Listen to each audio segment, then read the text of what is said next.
오늘 레위기 25장 말씀의 이 희년의 말씀입니다. 오늘 이 말씀을 고르기에 지금 거의 한 2달간을 고민했습니다. 거의 두세 달간을 지금 고민했는데 저희 제가 교회에서 어떤 정치, 어떤 사상, 이념적인 내용 별로 이렇게 건드리지 않기를 아시는 분은 별로 좋아하지 않는 걸로 아시리라 생각이 됩니다. 그런데 오늘은 철저하게 좀 그런 내용입니다. 철저하게 그런 내용이고, 그래서 더 좀 지금 이 순간까지도 이거 이야기해야 되나라는 생각이 좀 들 정도로 좀 그런데. 누구에게 듣기 좋으라고 이야기하는 이야기는 분명히 아닙니다. 그리고 정치 성향이 반대이신 분이 이건 정말 듣기 거북하다로 이야기를 하려는 것도 아닙니다. 결국 제가 말씀드리고자 하는 건 마지막까지 나가지 마시라는 말씀입니다.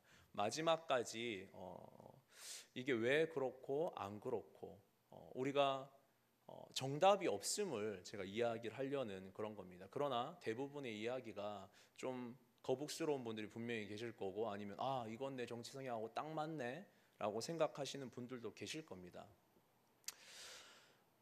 이렇게 미리 이야기를 하고, 혹시나 나와 생각이 다르다 할지라도 너무 거북하게 생각하지 마십시오. 저런 견해도 있구나 라고 생각을 하시고, 저는 말씀적인 부분에 대해서 말씀은 이렇다라는 개념으로 좀 말씀을 드리고, 정치적인 견해를 제가 말씀드리는 것은 거기 정치 성향이 맞다라고 생각되시는 분은 이거다라고 내 생각하고 비슷하네라고 생각하시고, 아니라고 생각되셔도 저런 견해도 있구나, 나하고는 다르네라고 그냥 그 정도로만 좀 생각을 하시면 좋을 것 같습니다. 제가 오늘 왜 레위기 25장을 골랐냐면요, 이 레위기 25장의 말씀의 개념에 대해서 좀 설명을 하고 이 25장을 택한 이유를 말씀을 드리겠습니다. 혹시나 민감하신 분이라면 제가 왜 레위기 25장을 골랐는지 아실 수도 있을 것 같습니다. 정치적인 것에 대해서 아실 수도 있을 것 같아서 미리 좀 말씀을 드립니다. 오늘 레위기 25장은 안식년 그리고 희년에 대한 이야기입니다. 우리 보통 안식년 누가 가졌다라고 이야기를 이렇게 많이들 들으시죠. 제가 여태까지 겪어오던 이 교회들에는 이 안식년에 대한 개념이 없었습니다. 워낙 목회자가 없으면 안 되는 그런 작은 교회들이었기 때문에 그런 개념이 없었지만, 또한 작은 교회라도 안식년을 철저히 이렇게 챙기시는 그런 분들도 계시더라고요. 안식년의 개념은 우리가 어느 정도 아는 대로 이겁니다. 7년에는 땅을 쉬게 하라라는 개념입니다. 우리가 사람이 일주일 동안 엿새 동안은 일하고 마지막 7일째에 안식하는 것처럼 7년에는 땅을 쉬게 하라라는 그런 개념이 이 안식년입니다. 따라서 안식년에는 파종기에 아무런 곡식도 뿌리지 말아야 합니다. 뿌리면은 하나님의 말씀에 위배되는 겁니다. 포도나무에 가지를 치지도 말아야 합니다. 주렁주렁 더 많이 달리기 위해서 그렇게 하지도 않아야 합니다. 수확철에 또한 내가 뿌리지도 않고 어떤 것을 가꾸지도 않았기 때문에 수확철에 아무것도 기대해서는 안 되는 것이 안식년입니다. 내가 아무것도 안 했는데 자생적으로 났네, 아이고 잘됐다 라고 하면서 먹지도 않아야 하는 그런 것이 안식년에, 내가 만약에 밭을 10개를 갖고 있으면 밭을 돌아가면서 경작을 하는데 안식년에 해당하는 밭에서는 아무것도 건드리지 말아야 하는 것이 이 안식년 개념입니다. 밭에 생산물이 있더라도 그러니까 그 소유권을 주장하지 않아야 합니다. 그 소유는 누구의 것이냐면 말씀에 기록되어 있는 대로 가난한 자, 종, 나그네, 그리고 가축에게 해당하는 그런 것들로 그냥 내버려 둬야 합니다. 그들이 거두게 만들어야 하는 것입니다. 안식년에 해당하는 땅에는 어떤 것도 하지 말아야 합니다. 매일 우리가 말씀드렸다시피 노동을 하고 안식일을 쉬는 개념과 마찬가지죠. 하나님께서 이렇게 만드신 것은 후손에게 땅을 오랫동안 보존하게 하기 위한 어떤 방법임을 또 나타냅니다. 그리고 오늘 읽은 장부터 8절부터 희년에 대한 개념이 등장을 합니다. 희년은 안식년은 몇 년이라고 했죠? 7년입니다. 7년이 7번 돌아가고 난 후 그 다음 해를 말합니다. 다시 말해서 50년째 되는 해를 희년이라고 이야기를 합니다. 이 희년은 기쁨과 환희의 날입니다. 희년이 각자 다 다른 것이 아니고 희년은 정해져 있습니다. 국가적으로 정해져 있습니다. 이 날은 희년이다. 이때는 모든 이스라엘 사람이 이 희년에는 자기가 소유권을 양도받았던 모든 소유권과 자유를 법적으로 돌려줘야 하는 것이 희년입니다. 이스라엘 땅은 하나님의 말씀대로 분배가 되었습니다. 너희는 이 땅을 가져라. 너희는 이 땅을 가져라. 하나님의 말씀대로 분배했거든요. 그러니까 어떤 지파에게는 많은 땅이 주어지고 어떤 지파에게는 적은 땅이 주어지고 어떻게 보면 불공평했지만 그 지파에게 가장 적절하고 딱 맞는 방법으로 하나님께서 하나님의 방법으로 분배를 하셨습니다. 그렇기 때문에 이스라엘 백성의 땅은 임의로 이 땅 너희 지파가 가져라고 할 수 없습니다. 다만 그냥 양도해서 가질 뿐이지요. 그렇게 가지고 있다가 50년이 지나면 무조건 돌려줘야 됩니다. 아이고 아까워서 어떡해가 아니고 무조건 돌려줘야 됩니다. 그래서 지파 간의 땅이 그 지파 간의 땅으로 영원히 이어지게 나가는 것이 희년 제도입니다. 땅을 구입했다면 희년이 되기까지는 얼마든지 수익을 내면서 희년이 되었을 때 원소유주에게로 돌려주어야 합니다. 그러면 희년이라는 개념이 각자 아까 말씀드렸다시피 각자의 산 시점으로부터 시작되는 것이 아니냐라고 하면 아닙니다. 희년은 국가적으로 정해져 있습니다. 만약 희년이 바로 선포되어서 다 돌려줬어요. 만약에 그 바로 다음에 내가 누군가 다른 지파의 땅을 샀다라고 하면은 내가 그 땅을 몇 년 동안 쓸 수 있죠? 50년 동안 쓸 수 있는 겁니다. 그런데 만약 5년밖에 남지 않았어요, 희년이. 그런데 내가 그 땅을 샀습니다. 그럼 5년밖에 쓸 수 없는 겁니다. 어떻게 보면 불공평할 수 있겠지만 그에 맞게 5년 동안 쓰면 내가 이 땅에서 뭐를 얼만큼 먹고 살겠다라는 그 값을 쳐서 주게 됩니다. 그래서 공평하지요. 5년 동안 쓸 사람은 5년에 맞는 돈, 10년 동안 쓸 사람은 10년에 맞는 돈을 지불하면 되는 것이 희년 제도입니다. 이스라엘 백성들은 하나님의 법이기 때문에 이 희년에 대해서 이거 손해야 라고 어차피 내 땅도 되지 않을 거라고 생각하지 않습니다. 그냥 오히려 큰 이익을 줄 것이다. 이 희년 제도 때문에 언젠가 돌려줘야 되는 이 제도 때문에 나의 삶에 큰 이익이 될 것이다 라고 생각을 합니다. 오늘 18절에 보니까 안전할 것이다 라고 이야기를 하고 있습니다. 그들이 안전하게 될 것이다. 그 땅에서 안전하게 거할 것이다. 이스라엘 백성들에게는 이 희년 제도가 안전하게 거할 것이다 라는 믿음으로부터 시작합니다. 외적으로, 내적으로, 영적인 만족까지도 주는 이 제도가 희년 제도입니다. 그리고 주어진 데까지 소유를 가지고 열심히 일하면서 부유해지고 의무를 다하면 하나님께로부터 오는 또 위안을 내가 여태까지 이 땅을 열심히 지어서 그래도 하나님의 은혜 가운데 살았어 라고 하는 하나님께서 주신 위안으로 또 살아간다는 그런 믿음을 가지고 있습니다. 그리고 양식이 부족하지 않을 것이다. 일용할 양식을 하나님께서 나에게 주신다라는 이거 쓰다가 또 돌려주면 나 앞으로 어떡하지? 라는 그런 걱정, 근심, 모든 염려를 하나님께 맡겨드린다라는 그런 개념을 가지고 있는 것이 이 희년 제도입니다. 만약에 희년 전에 소유주에게 어떤 그 땅을 다시 가질 수 있는 능력이 생겼어요. 그러면 돈을 주고 다시 찾아올 수도 있는 것이 희년 제도입니다. 만약 그냥 능력이 없다면 가장 가까운 친족이 또 대신해서 살 수가 있습니다. 그걸 고엘이라고 하는 우리가 얼핏 들어본 듯한 기업 물을 자라는 말 들어보셨지요? 어디에서 명확하게 나오냐면 룻기에 나옵니다. 룻기에 그 룻기에 보면은 나오미와 그 남편 엘리멜렉과 두 아들이 모압 땅으로 기근을 피해서 이사를 갔어요. 그런데 모압 땅에서도 가진 것 다 잃어버리고 다시 이스라엘로 돌아왔습니다. 가진 것 다 잃어버림과 동시에 남편도 죽고 두 아들도 죽고 나오미와 두 며느리만 남았지요. 그런데 한 며느리는 나는 내 땅으로 돌아갈래요 라고 돌아가고, 한 며느리 룬만 나오미와 같이 이스라엘 땅으로 돌아오게 됩니다. 그런데 먹고 살 게 없지 않습니까? 땅을 가지고 있던 땅을, 우리의 기업인 땅을 누구에게 팔아야 합니다. 그때 친족 가운데 유력한 보아스라는 사람이 그 땅을 사고자 하지요. 내가 기업을 대신 무르겠다라고 이야기합니다. 그러면서 보아스가 이야기하는 게, 나보다 이 땅에 대해서 더 가까운 친족이 있다라고 이야기를 합니다. 다시 말해서 그 친족이 그 땅을 사기를 거부하면 보아스가 살 수 있는 겁니다. 근데 왜 거부하는지 아십니까?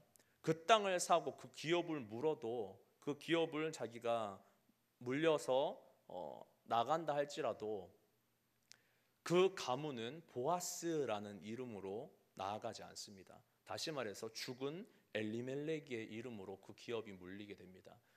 그래서 나는 이 소유에 대해서 내가 택하면 부정적인 의미일 것 같아, 나는 포기할래가 되는 것입니다.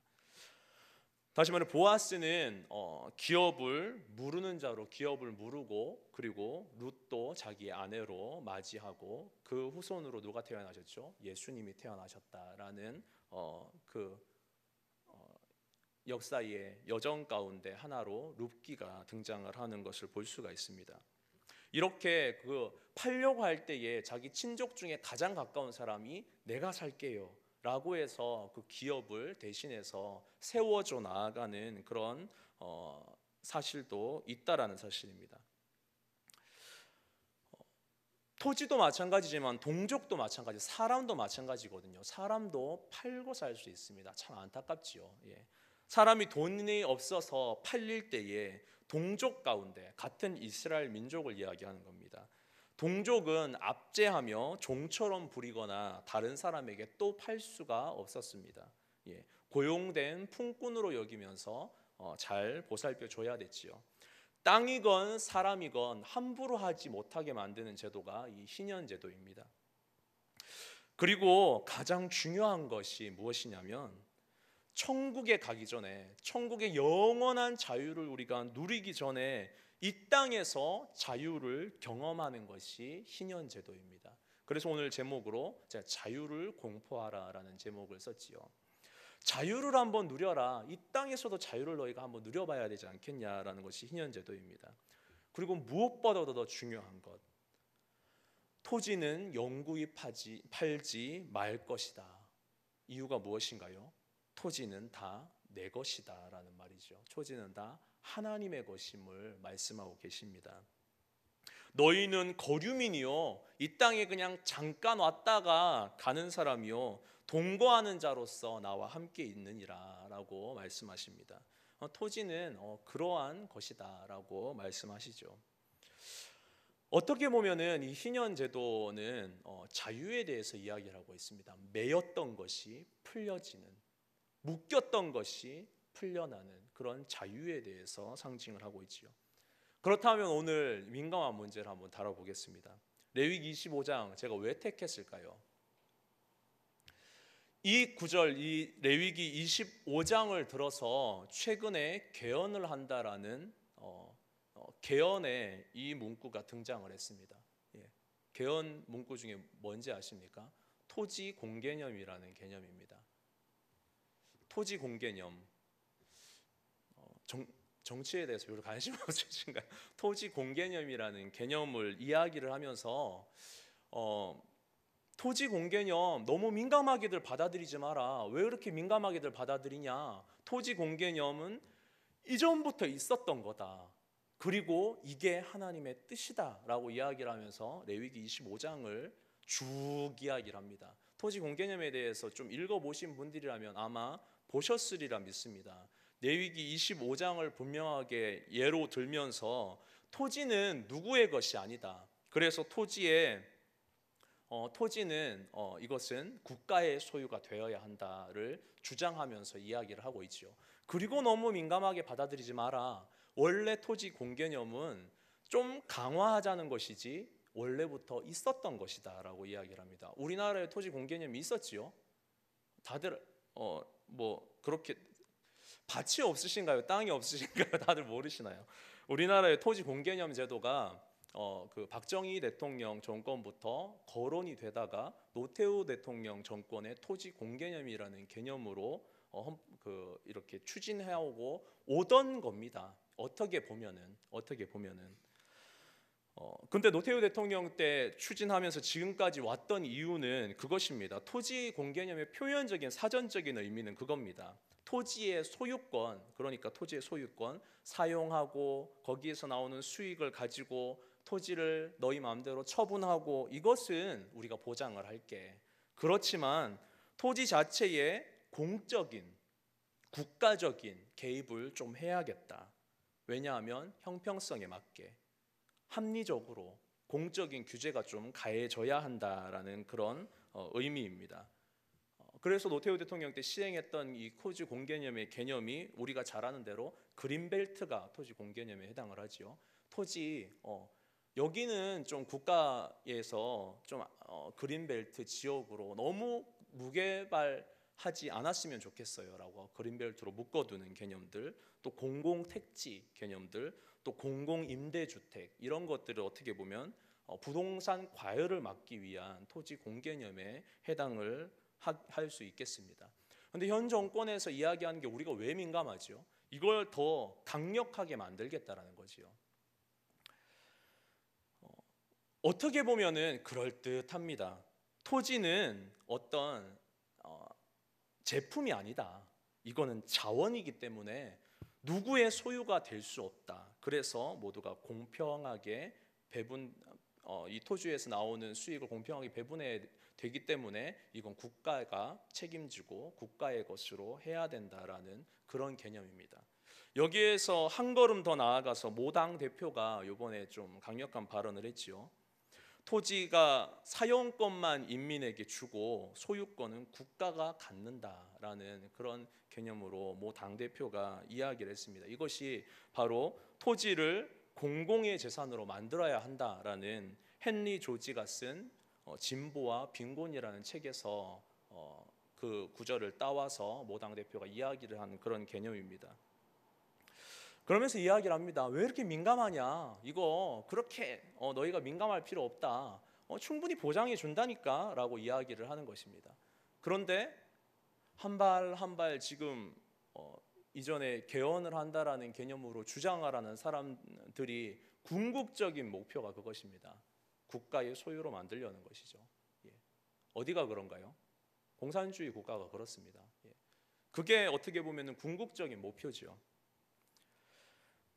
개헌을 한다고 해서 한동안 시끄러웠습니다. 지금은 뭐 어느 정도 무효가 됐지만 그때 제가 그러니까 이런 문제들 왜 하필이면 기독교인들이 성경 구절을 굳이 건드려가면서 레위기 25장은 이런 내용이에요. 어떤 내용인지 아시겠습니까? 그러니까 레위기 25장에서 이야기하는 토지 공개념을 들어서 현 정부가 이야기하는 개념은 평등에 대해서 이야기를 하고 있습니다. 평등에 대해서 누구의 것이 아니고 모두의 것이 되어야 한다. 평등에 대해서 이야기를 하고 있죠. 그런데 솔직히 제가 보는 입장 그리고 성경이 어디에도 레위기 25장에 평등이란 개념이 없어요. 레위기 25장에는 어떤 개념이 있냐면 자유에 대해서 이야기를 하고 있습니다. 그래서 자유를 공포하라라고 오늘 제목을 단 겁니다. 이 개헌 문제 때문에 시끄러웠을 땐 제가 건드리고 싶어도 함부로 이야기를 못했습니다. 제가 설교할 때 몇 번이나 건드리려고 했지만 다른 그때마다 이게 목회자의 삶에서 이게 더 중요해라고 생각을 해서 이렇게 말씀드리는 그런 말씀들이 왔기 때문에 하나님께서 막으시는구나를 생각을 했는데 오늘 이 수요일을 한번 이야기를 한번 드립니다. 헌법을 개헌을 하면서 민감했던 문제가 그거지요. 헌법을 개헌하면서 딱 내놨는데 이렇게 적혀 있었습니다. 자유라는 글자가 빠지고 민주적 기본 질서만 명시했다가 번복한 일이 있었습니다. 다시 말해서 자유민주주의가 여태까지 헌법의 기초였는데 자유를 빼고 민주주의만 넣었다는 거죠. 예. 그래서 번복을 했습니다. 우리가 실수했다, 잘못 넣었다. 그런데 절대 국가가 하는 일에 의도하지 않은 일은 없습니다. 우리가 순진해서 잘못 넣었구나를 생각할 수 있겠지만 절대 그렇지 않다라는 것이죠. 머리 좋은 사람들이 얼마나 머리를 맞대고 이 한 문장 빼면 어떤 의미인가를 그렇게 고민하면서 해석을 하는데 빠질 수가 없는 그런 단어입니다. 그리고 이야기를 하기로 인권의 주체를 국민에서 사람으로 확대한다라는 게 이 헌법의 기본 개념의 틀입니다. 괜찮은 것 같지요? 인권의 개념을 국민에서 사람으로 확대한다. 어떻게 보면 좋은 의미입니다. 이 의미는 무엇이냐면 그동안 대한민국 국민의 조건을 갖추지 못한 사람들이 있었다. 인권 사각지대에 놓여 있는 사람들이 있었다. 이런 사람들을 보호해야 한다라는 개념이 국민의 개념을 사람으로 확대한다라는 개념입니다. 다시 말해서 경제적인 빈곤층, 외국인 노동자, 요즘 시끄러운 단어인 사생아라는 단어로 말이 많은 혼외자, 이런 사람들, 인권의 사각지대에 놓여 있는 사람들, 이런 사람들을 보호해야 한다. 그래서 문재인 지금 현 대통령이니까 이름을 거론해도 상관없겠죠. 문재인 대통령의 대선 초기부터의 슬로건이 무엇이죠? 사람이 먼저다라는 개념이죠. 사람이 먼저다. 사람이 먼저다. SNS에 올린 그 글을 읽어보면 이렇게 적혀 있습니다. 사람이 먼저다라는 슬로건을 내걸었습니다. 이념보다, 성공보다, 권력보다, 개발보다, 성장보다, 집안보다, 학력보다 사람이 먼저인 세상, 가슴 뛰지 않습니까? 라는 슬로건을 내걸었습니다. 이 가슴뛰에 대해서 우리가 주의해야 합니다. 가슴뛰에 대해서. 저는 요즘 시대가 이야기하고 있는 이 가슴뛰에 대한 문제가 참 두렵습니다. 요즘 이야기하는 어떤 이야기들 보면은 감동, 가슴뛰, 어떤 감정적인 것을 자극하면서 와, 너희들 가슴 뛰지 않냐? 정말 감동적이지 않냐? 이런 나라가 되어야 되지 않냐라고 계속해서 우리를 선동하고 마음을 부채질하고 있거든요. 느낌, 분위기, 가슴뛰, 이게 얼마나 위험한 단어인지 아십니까? 아직 결혼하지 않은 자매들에게 물어봐요. 어떤 사람이 이상형이냐라고 이야기하면 느낌 좋은 사람이요. 제일 위험한 단어입니다. 느낌 좋은 사람이 도대체 어떤 사람이길래요? 가슴뛰, 느낌, 분위기 이런 단어들은 정말 위험한 단어입니다. 이 사람이라는 단어가 어디 명시되어 있냐면은 찾아보십시오. 북한 헌법에 명시가 되어 있습니다. 북한 헌법에 명시되어 있는 내용입니다. 북한 헌법 3조에 보면은 조선민주주의인민공화국은 사람 중심의 세계관이다라고 명시가 되어 있습니다. 8조에 보면 사회의 모든 것이 근로인민 대중을 위하여 복무하는 사람 중심의 사회제도이다라고 기록이 되어 있습니다.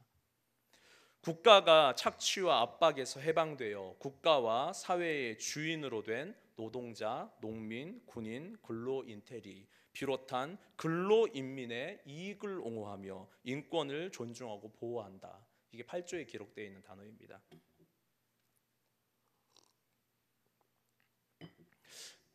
어느 정도 이해가 가시나요?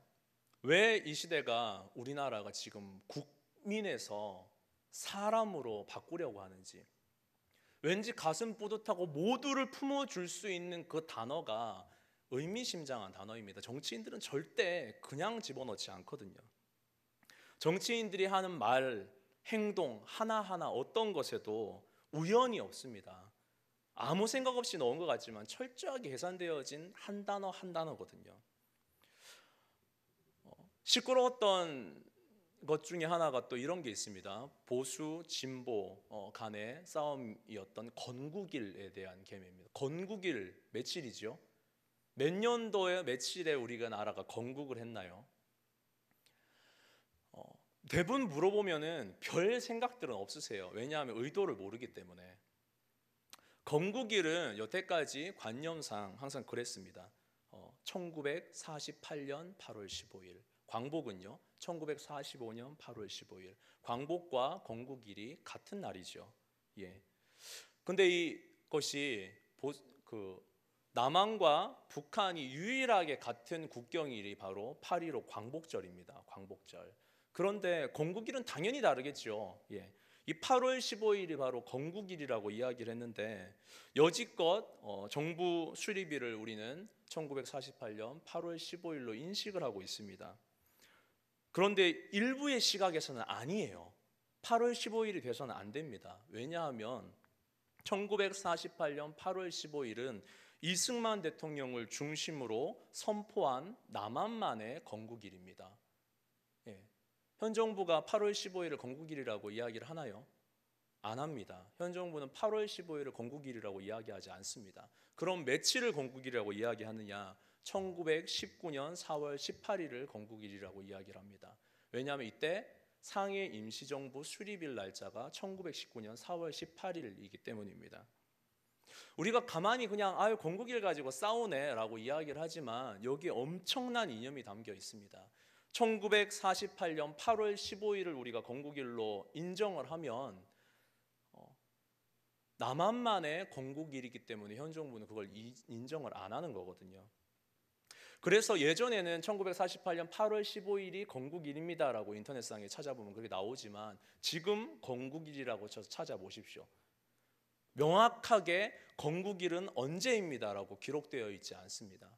그냥 임시정부 수립일은 1919년 4월 18일, 그리고 대한민국 정부 수립일은 1948년 8월 15일 이렇게 적혀 있습니다.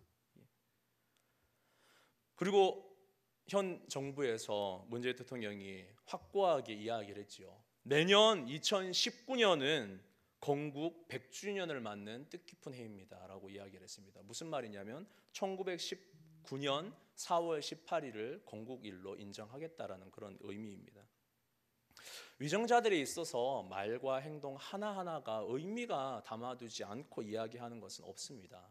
최근에 좀 이슈가 되어 있는 일들이 좀 있었는데요. 6월 28일, 29일 문재인 대통령이 갑자기 아프다고 어떤 일정도 취소하고 어떤 메시지도 나는 내보내지 않겠다라고 이야기를 했습니다. 왜인지 아십니까? 문재인 대통령이 3월 서해 수호의 날 기념식에 불참했습니다. 6월 25일 6.25 68주년 기념식에 불참을 했습니다. 그 다음에 6월 29일 영평해전 16주기입니다. 불참했습니다. 그러면서 내보냈던 것이 대통령이 아프시기 때문에 어떤 메시지도 우리는 내보내지 않겠습니다라고 이야기를 하는 겁니다.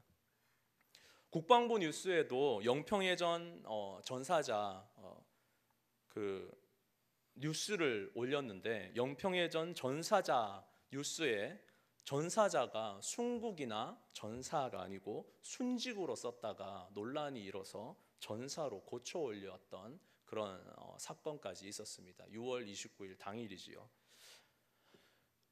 이처럼 어떻게 보면은 우리 이전에 보수라고 이야기를 하는 개념에서 지금 진보로 넘어가고 있는 그런 상황입니다. 이것이 잘못됐다 잘됐다를 제가 지금 이야기를 하고 있는 것이 아닙니다. 한편으로는 이따 이야기를 더 드리겠지만 한번 들어보십시오. 지금 우리나라 정세가 세계 분위기와 정반대되는 개념으로 가고 있습니다. 왜인지 아십니까? 미국 보십시오. 트럼프 정권이 들어섰습니다. 트럼프가 정권을 탁 들어서면서 외쳤던 것이 무엇이죠? 자국 중심의 우리는 보호무역을 하겠다라고 이야기를 했습니다. 다시 말해서 미국 우선주의로 우리는 살겠다. 다시 한번 아메리카 드림을 우리는 실현하겠다라고 이야기를 한 겁니다. 러시아도 마찬가지입니다. 푸틴이 재선에 성공을 했습니다. 장기 집권을 또 이뤘지요. 그래서 주장한 것이 러시아의 부활, 강력한 러시아 재건을 이야기합니다. 우리 바로 옆에 또 중국도 마찬가지입니다. 중국은 대대로 중화민국, 전 세계의 중심은 중국이다라고 이야기를 하면서 지금 미국과 무역 전쟁을 선포해 놓은 상태입니다. 모든 선진국과 강대국이 자국 우선주의를 선포할 때에 우리나라는 지금 어떻게 하고 있는지 아십니까? 아까 말씀드렸죠. 국민이 아니고 사람입니다. 사람이 먼저다라고 이야기를 하면서 정반대 방향으로 지금 가고 있습니다. 문제는 사람이 먼저다 좋을 수도 있습니다. 모두 품자 좋을 수도 있습니다. 그렇지만 대책이 없다라는 거죠. 지금 문제, 제주도, 예멘, 난민 문제 다들 아시죠? 어떻게 생각하십니까? 품어야 되나요? 아니면은 수용해야 됩니까? 실질적으로 우리나라는 대책이 없습니다. 예. 이것이 문제가 될 거라는 인식조차도 없는 지금 현 상황입니다. 난민이라는 모양으로 지금 제주도에 들어왔는데 우리가 어느 정도 밝혀진 사실로 루트를 통해서 지금 서울로 가려고 목표를 삼고 있는 그런 현상에 와 있습니다. 그리고 예멘을 거쳐서 보통 말레이시아를 경유지로 해서 우리나라로 들어오지요. 말레이시아에서 테러리스트로 이렇게 분류가 되어 있는 사람들도 지금 제주도에 입국을 하고 있습니다. 실제적으로. 우리나라는 어떤 지금 대책이 없이 수용을 하고 있습니다. 우리 성도님들 레바논이라는 나라를 아십니까? 중동 국가입니다. 레바논, 중동. 레바논이 중동 국가인데 중동이니까 당연히 이슬람이겠지라고 생각을 하시겠지만 레바논은 중동의 유일한 기독교 국가였습니다. 레바논은 완전히 기독교 국가였거든요. 이 기독교 국가였음에 동시에 경제적으로도 부유했고 중동의 금융의 중심이라고 할 만큼 아주 강력한 국가가 이 레바논이었습니다.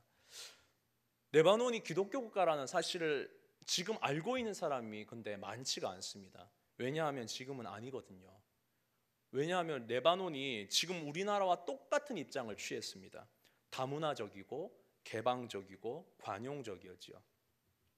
레바논은 국경을 개방하고 무슬림 자녀들이 레바논으로 유학 올 수 있도록 돕는 그런 나라였습니다. 그리고 레바논도 우리나라와 똑같은 입장을 취했습니다. 팔레스타인 난민들, 그 어느 나라에서도 받지 않았던 팔레스타인 난민들을 수용하는 유일한 국가였습니다. 레바논이 지금 어떻게 되는지 아십니까? 거의 100%에 육박하는 이 기독교 국가가 완전히 이슬람 국가로 바뀌었습니다. 레바논은 지금 이슬람 국가입니다. 70% 가까운 무슬림들, 기독교인들이 두려움에 떨면서 레바논에서 그래서 무슬림이 기독교인들에게 전쟁을 선포하고 교회를 공격한 그 사건이 레바논 내전입니다. 레바논 내전에 이스라엘이 개입을 해서 기독교인들이 겨우 구살생으로 몇 명만 겨우 살아난 그 사건이 레바논 내전입니다. 지금 레바논은 무슬림 국가가 됐습니다. 우리나라는 사람을 이야기하는데 사람을 이야기하면 보호받지 못하는 것이 무엇인지 아십니까? 사람을 이야기하면 보호받지 못하는 것은 바로 국민입니다. 정작 대한민국을 주권을 가진 국민으로서 보호받지 못할 일이 벌어집니다. 해외에 나아가서 국가가 강력해야지 자국민으로서 보호를 받을 수 있는데 북한에 억류됐던 미국인들은 어떻게 됐죠? 풀려났지요. 이번 사건을 통해서. 대한민국은 어떤가요? 우리가 해외에 나가면은 난 대한민국 국민입니다 라고 자신 있게 말하면 그 영향력으로 보호받을 수 있습니까? 우리나라는 그렇게 되지 않습니다. 사람이 먼저다라는 슬로건을 내거는 순간 자국민이 보호받지 못하라는 상황에 빠집니다. 참 역설적이지요. 헌법의 많은 내용들에서 또 차별금지법이라는 우리 계속 이야기를 하죠. 뭐 동성애 이야기도 하고 뭐 이런 것들 하면서 차별금지법에 대해서 많이 이야기를 합니다. 이 차별금지법 우리가 본능적으로 또 어떻게 보면 성경적으로 부담스럽고 부자연스러운 것, 잘못된 것들 그런데 차별 없이 당연한 것으로 받아들여라 라는 것이 차별금지법입니다.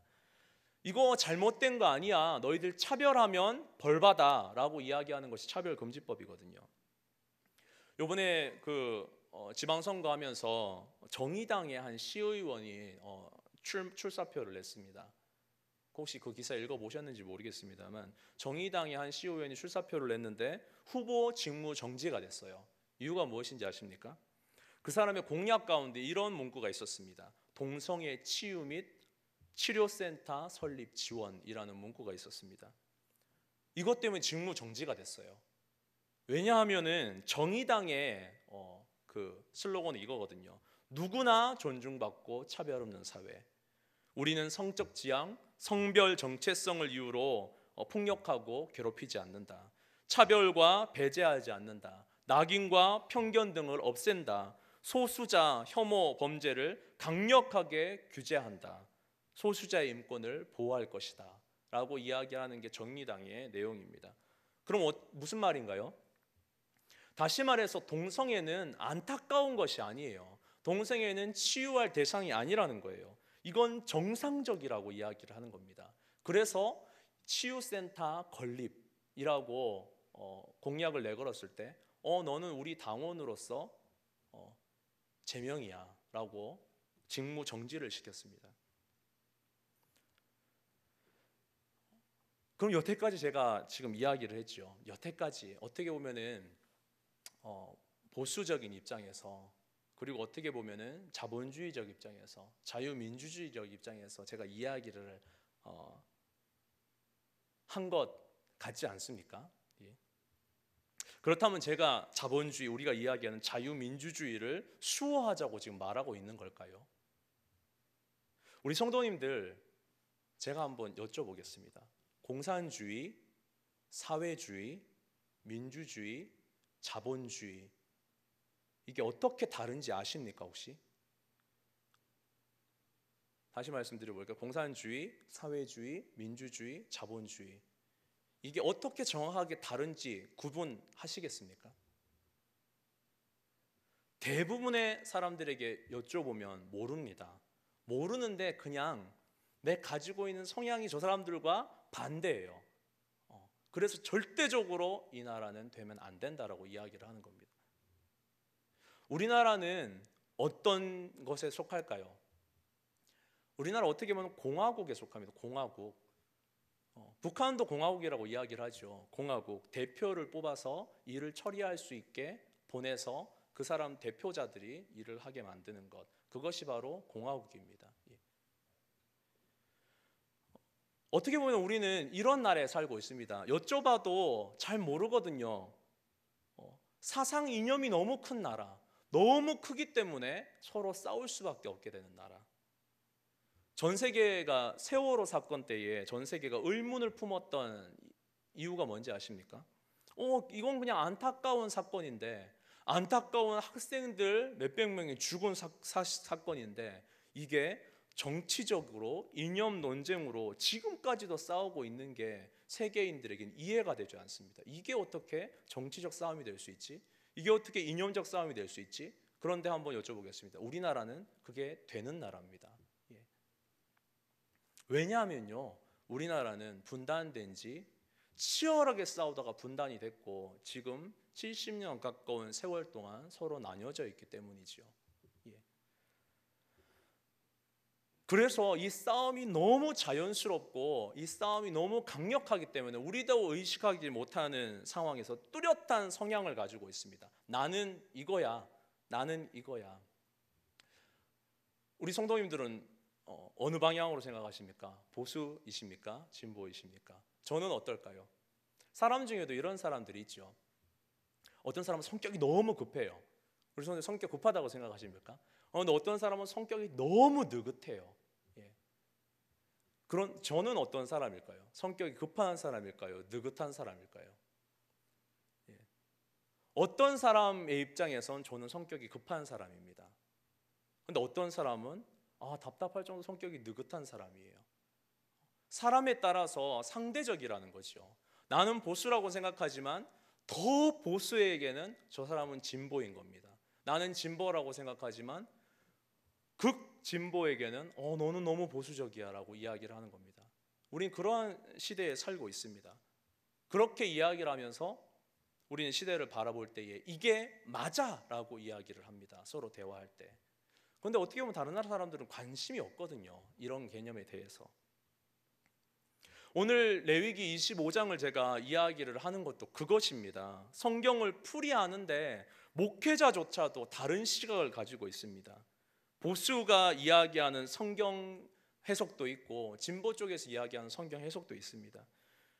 그렇다면 지금 대한민국 현실 속에서 어떻게 보면 대부분의 보수가 많은 김천 지역을 생각을 했을 때 대한민국 현실 속에서 우리나라의 대부분의 목회자들은 잘못된 건가요? 제가 왜 이런 이야기를 하죠? 이번 선거 때 보셨지 않습니까? 요거였어요. 대한민국 남한 전체에 있는데 우리 요거였어요. 예, 선거 뽑혀 있는 사람들이 대부분의 지역은 우리와 다른 성향을 갖고 있다라고 생각을 해 보십시오. 그럼 목회자들은 안 그럴까요? 똑같습니다. 제가 요번에 동기 부목사님들하고 만나서 대화를 했는데 피 터지게 싸웠어요, 진짜. 예, 너무 달라도 너무 다른 거예요. 예, 더군다나 같은 영남신학대학을 나온 경북 출신의 목회자들이었는데도 피 터지게 싸웠습니다. 달라요. 그러면 그 목회자들은 우리의 생각과 같은 성경을 보지 않고 같은 사상과 이념을 갖지 않고 있다고 해서 그들은 잘못된 건가요? 그들은 천벌 받아야 되나요? 지옥 가야 되나요? 제가 지금 이야기하고 싶어 하는 거는 그게 아니라는 겁니다. 우리 자본주의의 폐해를 잘 아시지 않습니까? 이 시대가 왜 새로움을 원하지요? 왜 새로움을 원하냐면 경쟁 사회 속에서 치열하게 살았더니 너무 힘들다라는 거예요. 좀 새로웠으면 좋겠다. 물질 만능주의에서 갑과 을의 싸움에서 기업인들의 싸움에서 이기주의에서 이 싸움에서 우리가 살아가다 보니까 너무 힘들다라는 겁니다. 우리가 이야기하는 이 자본주의, 우리가 맞다라고 생각하는 자유민주주의, 자본주의는 현대 자본주의 사상은 불과 시작된 지 200년도 되지 않았습니다. 이걸 갖고 우리는 이게 성경적이야를 이야기를 하고 있습니다. 아니에요. 자본주의가 성경적인 걸까요? 공산주의가 성경적일까요? 아니에요. 지금 레위기 25장에 이게 토지 공개념 제도에 맞는 이야기입니다. 성경은 그렇게 이야기를 하고 있어요. 원래부터 토지는 국가 겁니다라고 이야기를 하면 성경을 이야기하지만 그게 아니라는 거예요. 그렇다면 반대 입장은 맞을까요? 그게 아니라는 거예요. 자본주의도 성경적인 것이 아니고 공산주의도 성경적인 것이 아닙니다. 성경은 성경입니다. 성경을 이게 성경이야 서로 다른 이야기를 하고 있거든요. 그게 성경이면 나머지 반은 지옥 가야 되게요. 아니라는 말씀입니다. 아니라는 말씀입니다. 실제적으로 자본주의 폐해를 치유하는 발전 단계에서 공산주의가 나왔습니다. 찾아보시면 그렇습니다. 그런데 이 공산주의라는 것을 혁명가들이 정치적인 수단으로 입맛에 맞게 바꾸었기 때문에 사람을 많이 죽이고 이런 시대까지 지금 오게 된 거거든요. 말씀을 좀 덧붙이겠습니다. 공산주의가 왜 근본적인 것부터 잘못됐느냐? 저는 상관없어요. 어떤 시대에 살아도 솔직히 모두가 평등하게 나눠 먹는 시대에 살아도 열심히 일하는 자가 더 많이 가지는 시대에 살아도 저는 솔직히 상관없다고 생각을 합니다. 저는 어떤 시대에도 괜찮아요. 진짜로. 저는 항상 현실에 만족하는 사람이거든요. 뭐만 있으면요. 예수 그리스도만 있으면요. 진짜입니다. 이게 어떻게 보면 성경적인 겁니다. 그런데 공산주의가 왜 위험한가 하면은 이것만 말씀드릴게요. 좀 어려운 이야기일 수도 있습니다만 공산주의는 마르크스 우리가 들어보셨죠? 엥겔스 그리고 헤겔 철학 이 사람들이 모여서 공산주의 철학이라는 것을 완성을 했습니다. 공산주의 철학의 근본을 이루고 있는 것은 유물론이라는 겁니다. 유물론 혹시 들어보셨습니까? 유물론 한번 찾아보십시오. 저 유물론 몇 수십 번 읽었거든요. 그 긴 문장을 진짜 이 유물론을 좀 이해하기 위해서 몇 수십 번을 읽었는데 이해가 잘 안 돼요. 그냥 막연하게 읽으면 이해가 안 됩니다. 근데 단순하게 말씀드릴게요. 유물론이라는 것은 이것입니다. 모든 것은 물질로 이루어져 있다라는 것이 유물론입니다. 모든 것은 물질로 이루어져 있다. 이게 공산주의의 뿌리를 두고 있습니다. 모든 것은 물질로 이루어져 있다. 왜 뿌리를 두고 있느냐고 하면은 이것도 복잡한 설명이 있는데 단순하게 말씀을 드릴게요. 모든 정신 세계, 모든 인간 세계는 물질로 이루어져 있다라는 게 유물론입니다. 우리가 생각도 물질이 작용을 해서 우리가 생각을 하는 것이고 모든 것이 물질로 이루어졌다라는 거예요. 이 물질로 이루어졌기 때문에 잘못된 현실을 우리의 의지로 이 물질 세계를 바꿀 수 있다라고 해서 이야기 등장하는 것이 혁명이라는 것이 유물론이 근간을 두고 있는 개념입니다. 물질을 우리의 혁명으로 바꿀 수 있다라는 그런 개념이거든요.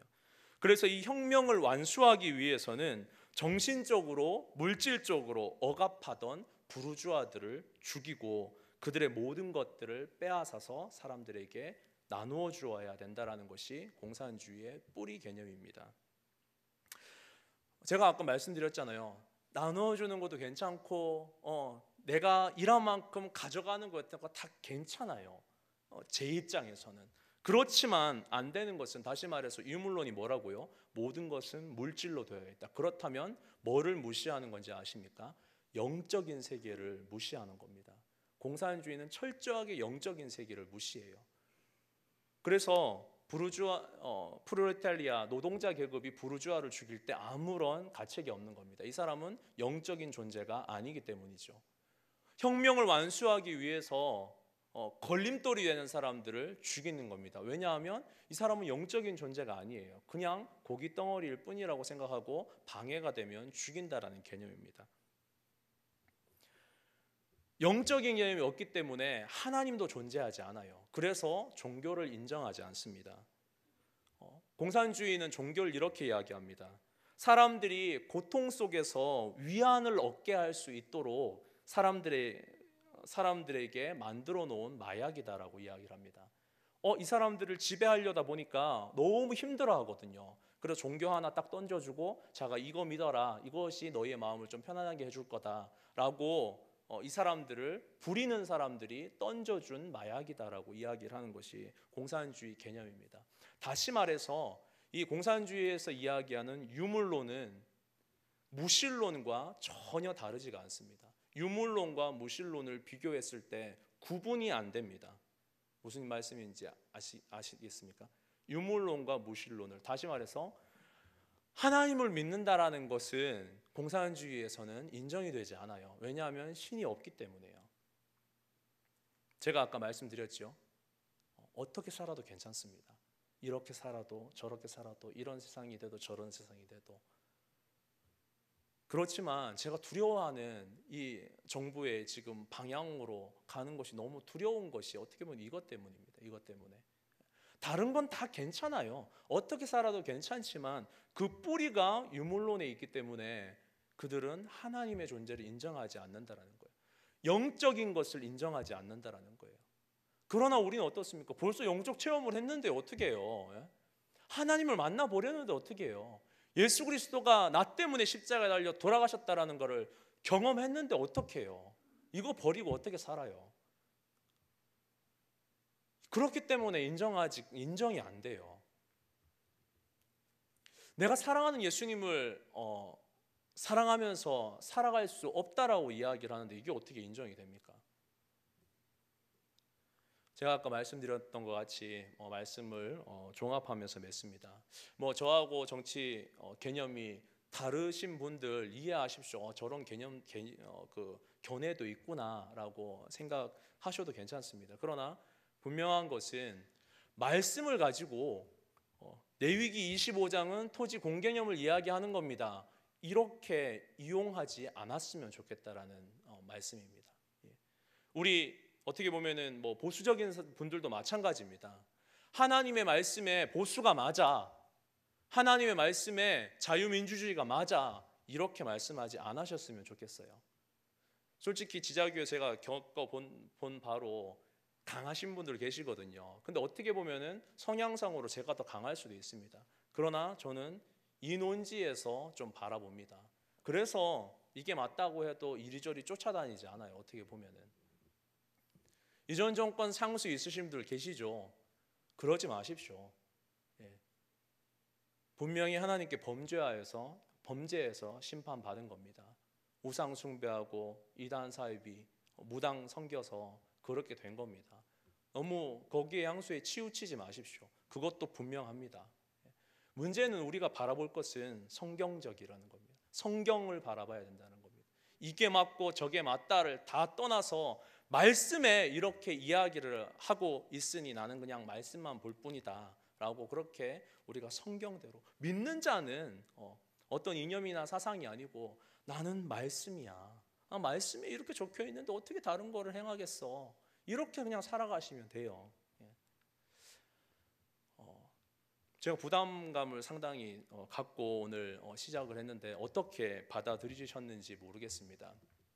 오늘 레위기 25장부터 시작된 자유를 공포하라. 정말 하나님의 말씀대로 정말 하늘에 저 천국에 가서 자유를 누리기 이전에 이 땅에서 우리가 하나님께서 주시는 나를 그리스도인의 피값으로 사셨잖아요. 그래서 죄에서 노임 받았잖아요. 그게 바로 자유입니다. 그 자유를 좀 경험해 봐라 라고 오늘 어떻게 보면 레위기 25장의 말씀에 이야기를 하고 있습니다. 그리고 하나님께서 이야기하십니다. 땅은 내 거다. 다시 말해서 너는 내 거다라는 말씀이죠. 우리 모두가 하나님 말씀 안에서 좀 살아갈 수 있는 우리 성도님들의 삶이 되시기를 예수님의 이름으로 축복합니다. 기도하시겠습니다.